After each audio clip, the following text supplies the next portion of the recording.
Hello friends, आपका welcome है हमारे चैनल पर। आज हम स्टार्ट कर रहे हैं हमारी रेवरी की चैप्टर 5 पोएम, जिसका नाम है क्रॉसिंग द बार, जिसके राइटर है Alfred Lord Tennyson. Poem start करने से पहले मैं आपको सजेस्ट करूंगी कि आप ये जो राइटर का नोट दिया रहता है इसको एक बार ज़रूर पढ़ लें, जिससे आपको राइटर के व्यूज़ और उसके टेम्परामेंट का पता चल जाए और वह उसने इस पोएम में किस तरह के एलिमेंट्स यूज़ किए होंगे। इससे पहले मैं आपको एक शॉर्ट समरी बता देती हूँ, जिससे आपको एक ओवरव्यू मिल जाए।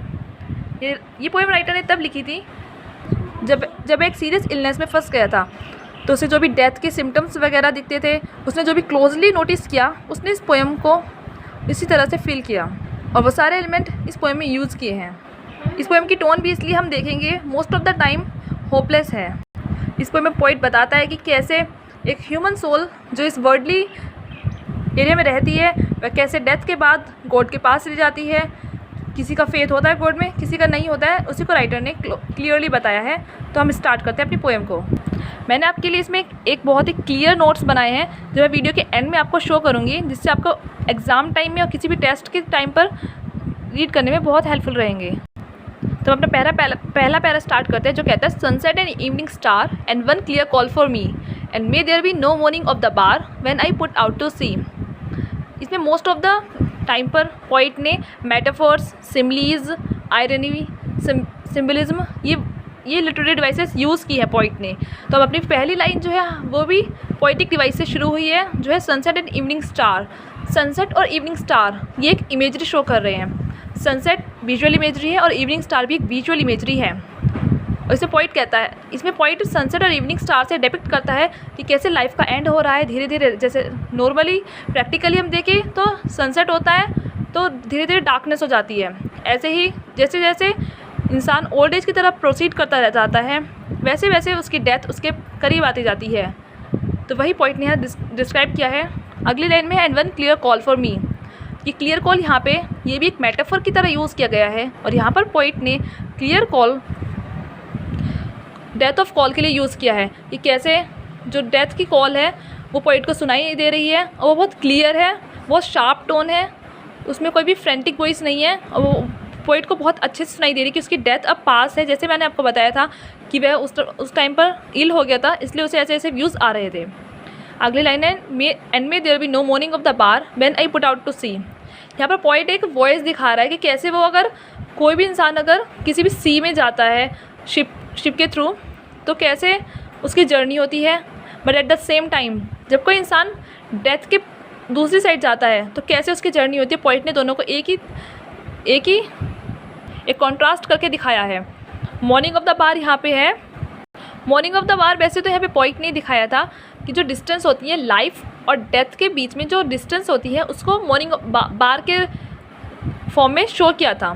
तो जब भी वह डेथ हो उसकी, जब भी पुट आउट टू सी, इसका मतलब जब भी किसी वॉयज पर जाता है इंसान, या जब कोई इंसान डेथ होती है तो कोई भी बार यहाँ पे मीन करता है जो वर्ल्डली पीपल होंगे वो बिल्कुल भी ना रोए, जो भी उसके पीछे तो चीज़ें छूट गई हैं वह उनके लिए बिल्कुल भी ना परेशान हो और वह खुशी खुशी आगे चला जाए। अगला पैरा है, but such are tide as moving seems asleep too full for sound and form.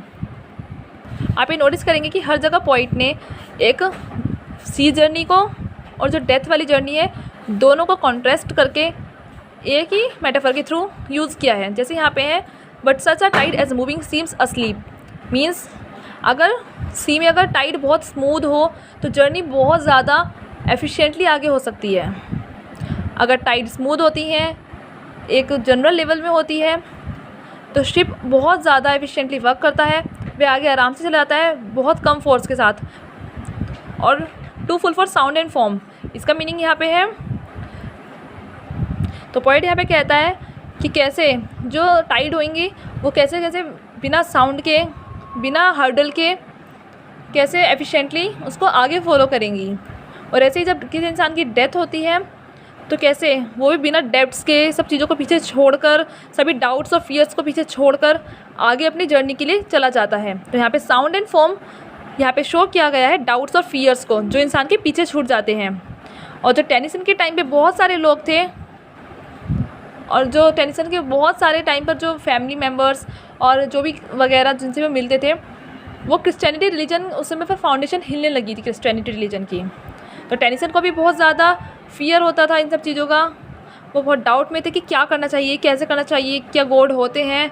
वो एग्जिस्टेंस में बिलीव नहीं कर पा रहा था। तो ये उस फॉर्म में लिखी गई है। When that which drew from out the boundless deep turns again home। Poet यहाँ पे कहता है कि जो ह्यूमन सोल होती है, जो गॉड के पास से इस वर्ल्डली लाइफ में आती है, वो कैसे डेथ के बाद फिर से गॉड के पास चली जाती है। और होम यहाँ पे ये वही जगह दिखाई गई है जहाँ भगवान या गॉड जहाँ पर हैं, जहाँ से ह्यूमन सोल आई है, ये होम ये वही है। ये राइटर का घर नहीं बताया गया है। तो वो इस पोएम में, इस पैरा में मोस्टली जो वर्ड्स है वो प्रैक्टिकली ऐसे लगेंगे जैसे कि एक सी जर्नी को शो करा जा रहा है, पर इसके बिहाइंड द सीन इसका ट्रुथ ये है कि कैसे आफ्टर लाइफ, डेथ के बाद जो आफ्टर लाइफ होती है उसको शो किया जा रहा है। पोइट कैसे जाना चाहता है, पोइट के अंदर व्यूज़ कैसे कैसे आ रहे हैं कि वो डेथ के बाद कैसा जाना चाहेगा, इन सब चीज़ों को छोड़कर जाना चाहेगा। और जो उसकी सी जर्नी होगी वो बहुत स्मूथ रहेगी, बिना किसी फियर, एंजाइटी, वरी, टेंशन के। और जैसे सोल जहाँ से आई थी वहाँ सोल फिर से चली जाएगी, उस बारे में यहाँ पे दिखाया गया है। अगला पैरा पढ़ते हैं। Twilight and evening bell and after that the dark. Twilight और इवनिंग बेल, ये भी यहाँ पे इमेजरी यूज़ की गई है। ट्विलाइट यहाँ पे विजुअल इमेजरी है और इवनिंग बेल यहाँ पे ऑडिटरी इमेजरी है। तो we should, whenever we will write the answer, we will take into account that twilight and evening bell are the visual and auditory imagery and after that the dark। यहाँ पर जैसे कि हमें पता है जैसे ट्विलाइट होती है, ट्विलाइट डार्क के टाइम पर ही होती है, और इवनिंग बेल जो शाम के समय टाइम पर जैसे चर्च वगैरह में बेल बजती हैं वो शाम के टाइम पर ही होती हैं। और उसके बाद क्या होता है, डार्क हो जाता है, पूरा अंधेरा हो जाता है। पर ये आफ्टर डेथ के बाद की जो लाइफ होती है ये यहाँ पे शो किया गया है कि कैसे ट्विलाइट और इवनिंग बेल हो गया, बाद में डेथ हो जाएगी, मीन्स डेथ के बाद की कैसी जर्नी हो जाएगी। ट्विलाइट यहाँ पे ये शो कर रहा है कि कैसे बहुत थोड़ा सा पीरियड होता है, कैसे ट्विलाइट बहुत थोड़े से टाइम के लिए विजिबल रहती है डार्क होने से पहले।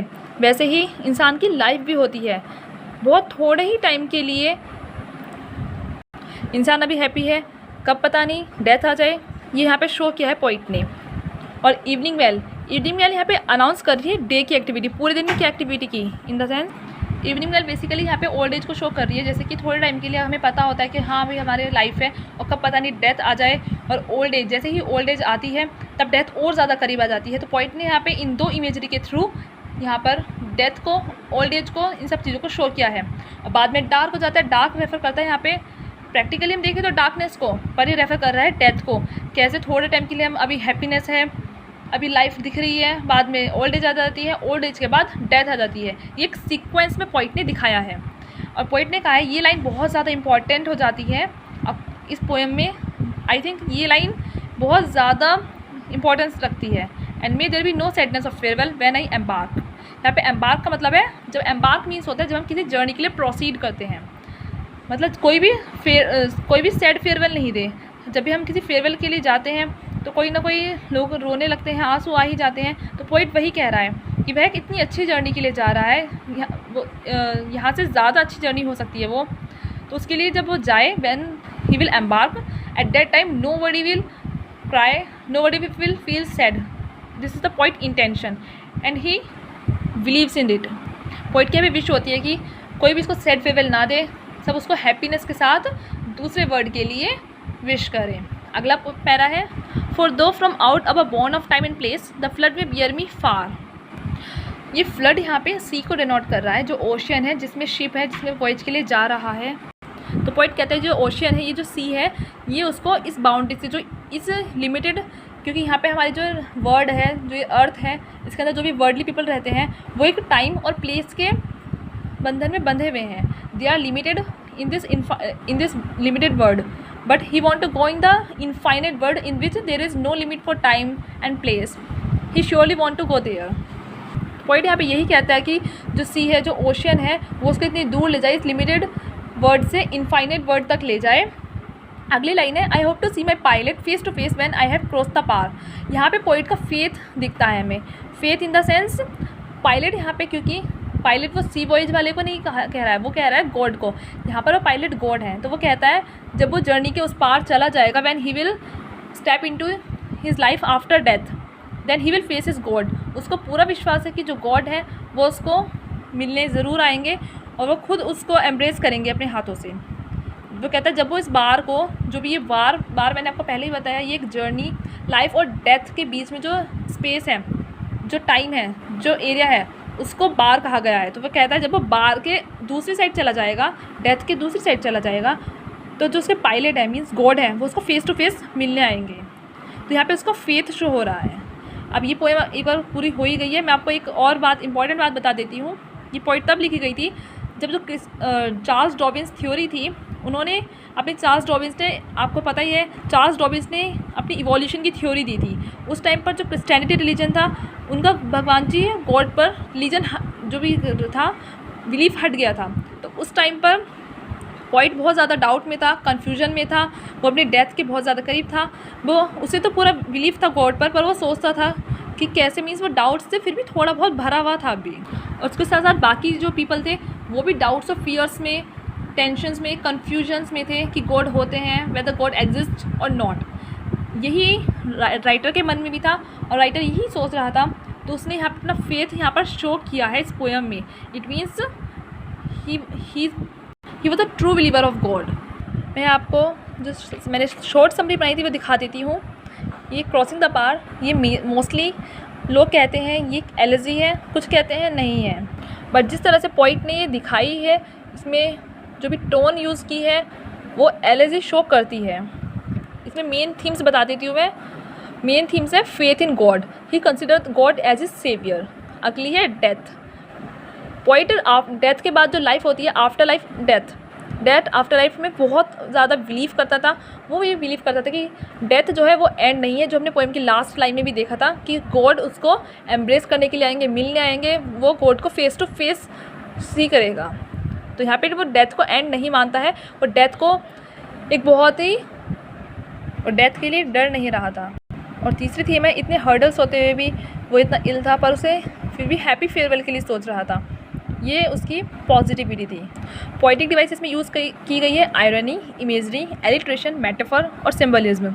आयरनी होती है जो हम बोलते हैं उसका ऑपोजिट, ये भी पोएम में विजिबल की गई है एट मोस्ट द प्लेसेस। अगली है इमेजरी। इसमें दो तरह की इमेजरी विजिबल है, विजुअल और ऑडिटरी। वैसे एक तीसरी तरह की भी होती है but poet hadn't used it. Sunset and evening star, pilot, flood, dark, boundless deep, these are the visual imagery, and moaning of the bar means crying of the bar, this is the auditory imagery used. Next is alliteration. Alliteration होता है repetition of consonants. When the consonants are repeated, and it should be noted that consonants जो repeat हो वो first place पे होने चाहिए। जैसे F यहाँ पे to full for sound and form means F तो first position पे है, for first position पे है, form first position पे है। In the case अगर F अगर किसी प्लेस पर यहाँ आता तो हम उसमें उसका लिटरेशन में काउंट नहीं करते उन वर्ड्स को। अगला है and one clear call for मी। यहाँ पे भी सी और सी दो बार रिपीट हो रहा है तो हम इसको भी लिटरेशन मान सकते हैं। अगला है मेटाफर। मेटाफर होता है जब हम किसी चीज़ को डिनोट करने के लिए किसी दूसरे वर्ड से डिनोट करते हैं। जैसे कि यहाँ पे गॉड थे पर उसने गॉड नहीं यूज़ करते, उसने पायलट यूज़ किया। क्लियर कॉल, यहाँ पे क्लियर कॉल सुनी थी हमने। We will think that any clear call, it can be any clear call from his mother, sister, brother, father, but it was the clear call of death. अगला crossing the bar.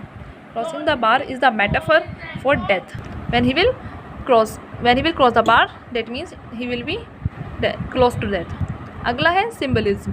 Symbolism में meaning होता है, ये भी similar होता है metaphor का, पर इसमें ये डिफरेंस रहता है जैसे कि यहाँ पे हमने किसी और चीज़ को शो किया है पर यहाँ पे ये सिर्फ इसी चीज़ को शो करेगा। यहाँ पे हम इसके लिए दूसरा वर्ड नहीं लिखेंगे। जैसे बार है, बार का मतलब क्या है, डिस्टेंस और boundary between life and death. यहाँ पे ये किसी और चीज़ का एग्जांपल लेकर शो नहीं किया गया। होम, हमने देखा था कि होम, वो होम मतलब होता है आफ्टर लाइफ, डेथ के बाद जो लाइफ होगी। डार्क, डार्क का मीनिंग है यहाँ पे डेथ, मीन्स जैसे जैसे डार्क हो जाएगी, ओल्ड एज हो जाएगी, डार्क हो जाएगी, इसका मतलब डेथ हो जाएगी। सनसेट का मतलब है एंड ऑफ लाइफ, कैसे डेथ के बाद उसकी लाइफ एंड हो जाएगी, वो इसमें बिलीव करता ही नहीं है। ये शॉर्ट नोट्स बहुत इंपॉर्टेंट है, तो आप अगर चाहें so you can take a screenshot of these notes. और अगर ये वीडियो आपके लिए हेल्पफुल रही हो तो लाइक करना ना भूलें और चैनल को सब्सक्राइब करके बेल आइकन जरूर प्रेस करें। Thanks for watching.